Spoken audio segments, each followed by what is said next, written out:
Hello friends, welcome to our channel. Hi friends, நான் உங்கள் அபி. இன்றைக்கி இந்த வீடியோவில் நம்ம முட்டையை வச்சு இதுவரை செய்திடாத ஒரு புதுமையான சுவையில் ஒரு புதிய ரெசிபி தாங்க பார்க்க போகிறோம். கண்டிப்பாக இந்த ரெசிபி உங்கள் வீட்டில் நீங்களும் செஞ்சு பாருங்கள். முட்டை பிடிக்காதுன்னு சொல்கிறவங்க கூட அவ்வளோ விரும்பி சாப்பிடுவாங்க. இது அந்தளவுக்கு ஒரு சூப்பர் ரெசிபிங்க. இப்போ இந்த செய்கிறதுக்காக தேவையான அளவு முட்டையை வேக வச்சு எடுத்துக்கோங்க. அடுத்ததாக அந்த முட்டை வெந்ததுக்கப்புறமா ஓடெல்லாம் நீக்கிட்டு தனியாக ஒரு பிளேட்டில் எடுத்து வச்சுக்கோங்க. அது அப்படியே இருக்கட்டும். இது செய்கிறதுக்கு நமக்கு ஒரு 3 விதமான டேஸ்ட்டில் தண்ணி தேவைப்படுங்க. ஃபஸ்ட்டு ஒரு பவுலில் புளியை கரைச்சி புளி தண்ணி எடுத்து வச்சுக்கோங்க கொஞ்சமாக. அடுத்தது உப்பு தண்ணி கொஞ்சமாக எடுத்து வச்சுக்கோங்க அடுத்த பவுலில் எலுமிச்சங்காய் தண்ணி கொஞ்சமாக எடுத்து வச்சுக்கோங்க.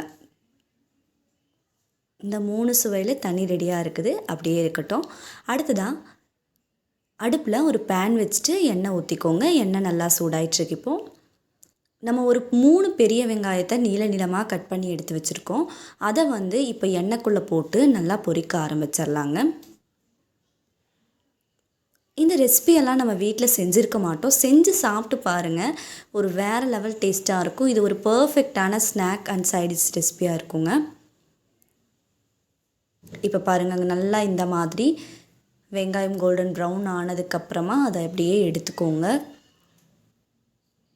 எடுத்து ஒரு பிளேட்டில் மாற்றி வச்சுக்கோங்க.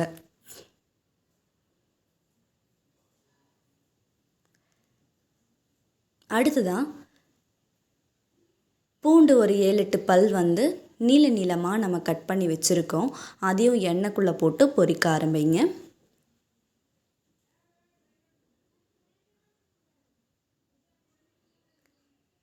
பூண்டு நல்லா பொரிஞ்சிருச்சு. இதையும் எடுத்து தனியாக ஒரு பிளேட்டில் மாற்றி வச்சுக்கோங்க.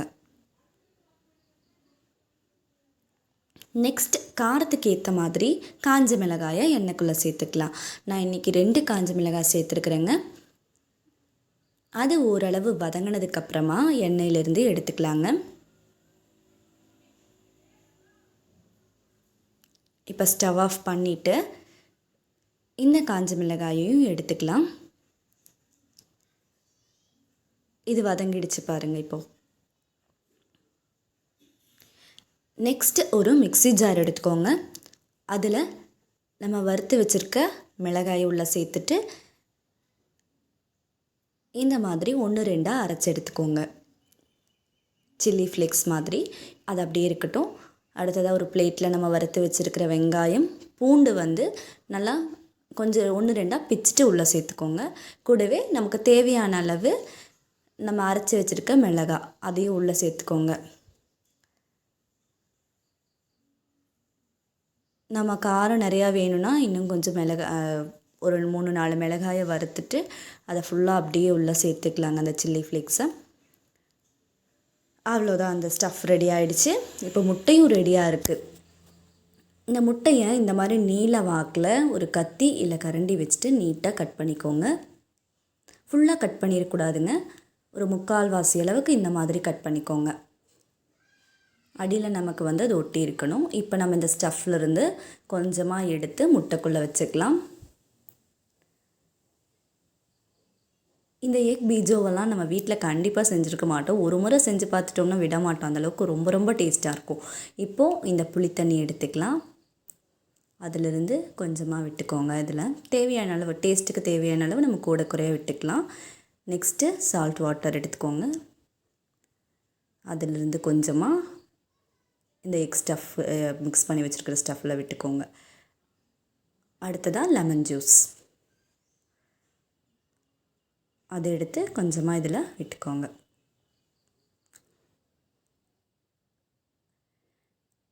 கொஞ்சமாக மல்லியில் எடுத்து பிச்சு வச்சுக்கோங்க. அதிலிருந்து நமக்கு தேவையான அளவு எடுத்து இதில் வச்சுக்கலாம். அவ்வளோதாங்க, நமக்கு ரொம்ப அருமையான எக் பீஜோ ரெடி ஆகிடுச்சு. இதை பார்க்கும்போதே கண்டிப்பாக எல்லாத்துக்கும் சாப்பிட்ணுன்னு தோணும். இதை இன்னொரு வாட்டி கூட உங்களுக்கு செஞ்சு காமிக்கிறேன். முட்டையை எடுத்து அதை 3/4 அளவுக்கு கட் பண்ணிக்கோங்க. கீழே கட் ஆகக்கூடாது. நமக்கு இந்த நம்ம ஸ்டஃப் மிக்ஸ் பண்ணி வச்சுருக்கிற ஸ்டஃப்லேருந்து கொஞ்சமாக எடுத்து வச்சுட்டு புளித்தண்ணி கொஞ்சமாக சேர்த்தாச்சு. அடுத்ததான் உப்பு தண்ணி கொஞ்சமாக சேர்த்துக்கோங்க. நமக்கு சால்ட்டுக்கு தேவையான அளவு கூட குறைய சேர்த்துக்கலாம். இந்த ஸ்டஃப் ரெடி பண்ணும்போது நம்ம பொரிச்ச இல்லைங்களா எண்ணெய், அதை வந்து இந்த ஸ்டஃப்பில் கொஞ்சமாக விட்டுக்கோங்க. ஏன்னா அந்த எண்ணெய் பொரிக்கும் போது அதில் கொஞ்சம் டேஸ்ட் மிக்ஸ் ஆகிருக்கும்ல, அதுவும் சேர்ந்து இந்த ஸ்டஃப்பில் இருந்துச்சு அப்படின்னா இன்னுமே சூப்பராக இருக்கும். இது கூட மேலால் மல்லித்தலை விட்டுக்கோங்க. அவ்வளோதாங்க, ரொம்ப அருமையான எக் பீஜோ ரெடி ஆகிடுச்சு.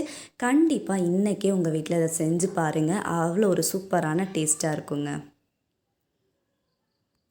இந்த வீடியோ பிடிச்சா லைக் பண்ணுங்க, ஷேர் பண்ணுங்க, கமெண்ட் பண்ணுங்க.